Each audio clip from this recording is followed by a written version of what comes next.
अस्सलाम वालेकुम नाज़रीन, सकलैन हमवाना आपसे मुखातिब है। नाज़रीन, आज के अपने इस व्लॉग में पहले बात करेंगे हम शेख रशीद अहमद के हवाले से। 25 मई के मुकदमात के हवाले से आज पेशी थी शेख रशीद की। आज शेख रशीद से क्या गुफ्तगू हुई वो भी आपको बताएंगे, और साथ में नाज़रीन जो सबसे अहम हमारा नुक्ता है, जो सबसे अहम पॉइंट है, वो ये है कि इस वक्त निगरान सेटअप में जो अफराद इस्तीफ़े दे रहे हैं और जिनको ये खुशफहमी में मुब्तला थे कि वो इस्तीफ़ों के बाद जो अब जनरल इलेक्शंस हैं 2024 के, उनमें पार्टिसिपेट कर सकेंगे।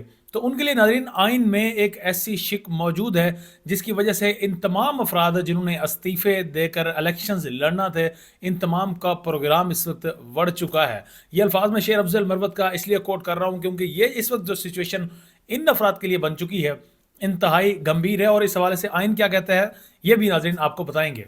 तो नाज़रीन अपने व्लॉग का आगाज़ करते हैं। सबसे पहले तो आपको सेशन कोर्ट इस्लामाबाद की मकामी अदालत के हवाले से अपडेट करेंगे कि आज 25 मई के हवाले से मुकदमात थे। 25 मई को आपको याद होगा कि पाकिस्तान तहरीक इंसाफ ने प्रोटेस्ट किया था।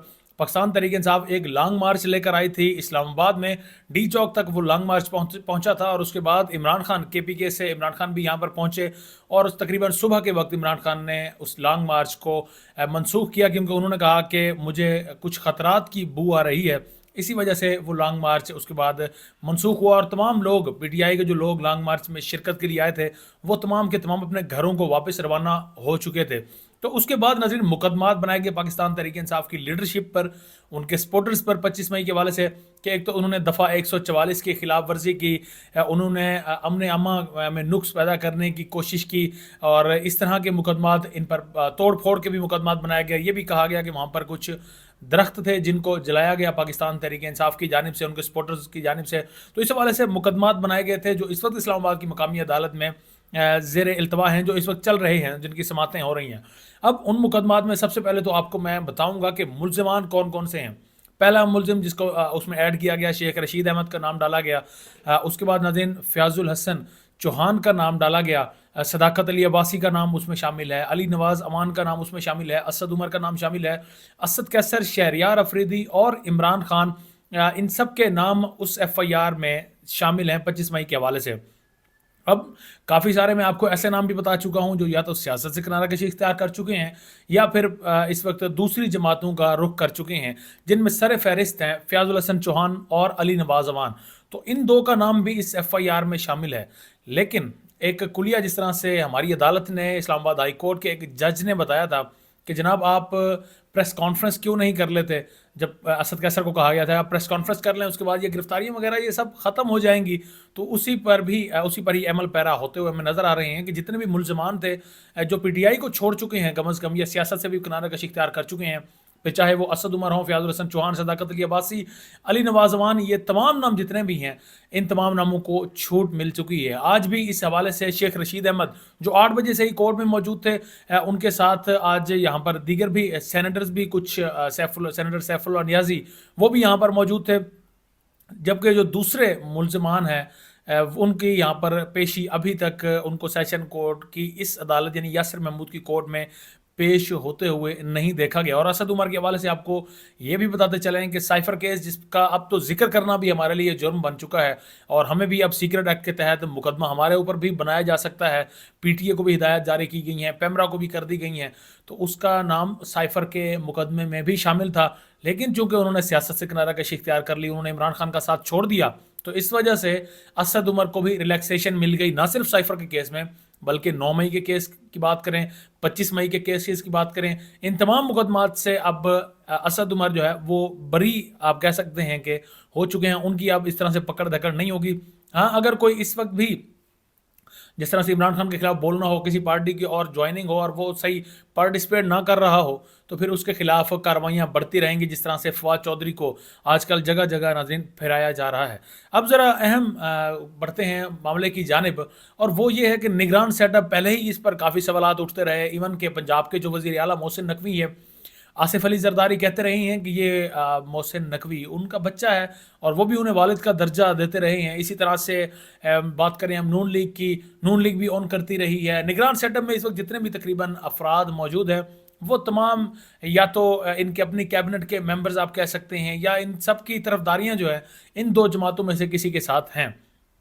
अब रिसेंटली चूंकि इलेक्शंस अनाउंस हो चुके हैं, इलेक्शन 2024 में रात ही सुप्रीम कोर्ट ऑफ पाकिस्तान में इस हवाले से एक्शन लिया गया। चीफ इलेक्शन कमिश्नर जिसने कल शेड्यूल देना था उसको सुप्रीम कोर्ट में बुलाया गया, और सुप्रीम कोर्ट में आने के बाद उन्होंने इलेक्शन शेड्यूल का ऐलान कर दिया, यानी 8 फरवरी को इलेक्शन होंगे, और इसके बैक पर सुप्रीम कोर्ट ऑफ पाकिस्तान खड़ा है।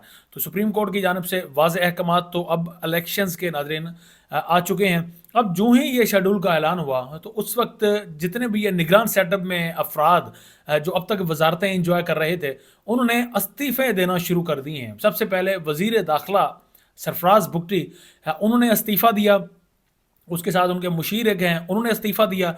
अब इनके मुतालिक ये कहा जा रहा है, वज़ीर दाखिला जो निगरान सेटअप के थे, कि इन्हें नून लीग की टिकट से नवाजा जाएगा और बलूचिस्तान में ये कंटेस्ट करेंगे, इलेक्शन लड़ेंगे। अब इनके हवाले से नाज़रीन आइन की एक ऐसी शिक मौजूद है जिसकी खिलाफ वर्जी जो भी करेगा तो फिर आइन के खिलाफ वर्जी तस्वुर होगी, और फिर वो उसके रगड़े में ज़रूर रहेगा। आज नहीं तो कल उस पर यह बात हमेशा हमेशा के लिए सब्त हो जाएगी। आइन की कौन सी शिक है वो भी आप तक पहुंचाते हैं। आर्टिकल 224 1B क्या कहता है जी? आर्टिकल मैं आपको बता देता हूँ। 1B कहता है कि members of the care taker cabinets including the care taker prime minister and the caretaker chief minister and their immediate family members shall not be eligible to contest the immediately following elections to such assemblies। अब इसमें कहा गया कि जनाब निगरान setup का जो prime minister होगा और जो उनकी जो कैबिनेट होगी, जिस तरह से वजीर दाखिला हो गए या दीगर हो गए, तो ये सब प्राइम मिनिस्टर के साथ साथ चीफ मिनिस्टर भी, ये सब अगले इलेक्शंस में कंटेस्ट नहीं कर सकेंगे। अगला यानी बिल्कुल अगला निगरान सेटअप को तो कुछ अरसे के लिए लगाया जाता है और उसके बाद इलेक्शंस अगला करवाया जाता है, और इनकी जिम्मेदारी होती है कि ये जब तक अगला इलेक्शंस नहीं होता उस वक्त एक तो जिम्मेदारियां निभाएंगे, और फिर बाद में जो इक़्तिदार है वो जो भी मुंतखब अवाम के मुंतखब नुमाइंदों को ये ट्रांसफ़र कर देंगे। अब यहाँ पर यह कहा गया है कि chief minister, prime minister, cabinet और इवन के इनके बच्चे वो भी एलिजिबल नहीं हैं इस इलेक्शन को कंटेस्ट करने के।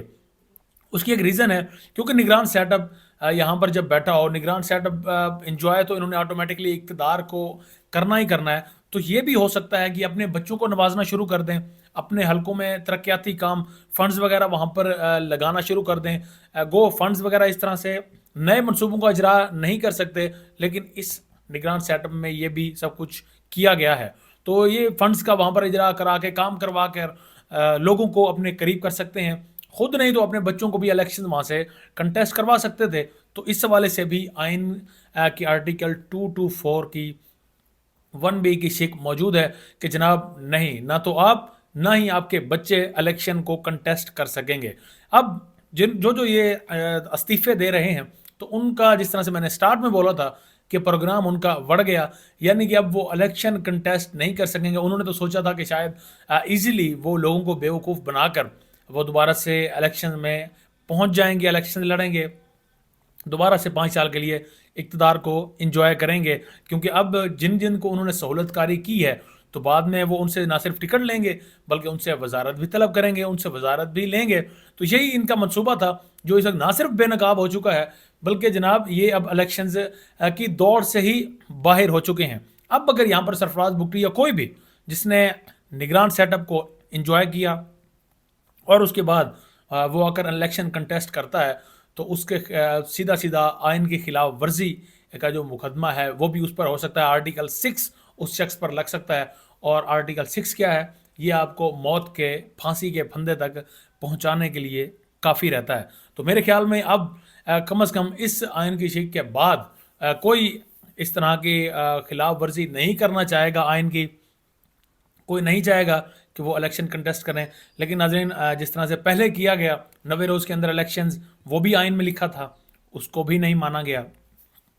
अब एक डेट आगे बढ़ाई गई, आइन की तो खिलाफ वर्जी पहले ही हो चुकी है। तो अब देखना यह है कि ये सेटअप, ये पीडीएम कितना एक आगे बढ़ती हैं, कितना खुद को एक्सपोज करते हैं, इस सिस्टम के हवाले से खुद को बेनकाब करते हैं और अपने ही बनाए हुए आइन की किस तरह से खिलाफ वर्जी करते हैं, ये अब नाज़रीन देखना बाकी है। और जिस तरह से कहा जाता है कि ये निज़ाम पूरा कम अज़ कम इस वक्त 47 से लेकर अब तक जितनी भी सियासत थी اب یہ وہ وقت ہے جب آپ کا پورا سسٹم ایکسپوز ہو چکا ہے، تو اس کے ایکسپوز ہونے میں جو اہم محرکات ہیں وہ یہ بھی شامل ہیں۔ مزید بھی ناظرین آپ کو اپڈیٹ کرتے رہیں گے، تب تک کے لیے اپنے میزبان ثقلین ہمونا کو اجازت دیں۔ اللہ نگہبان۔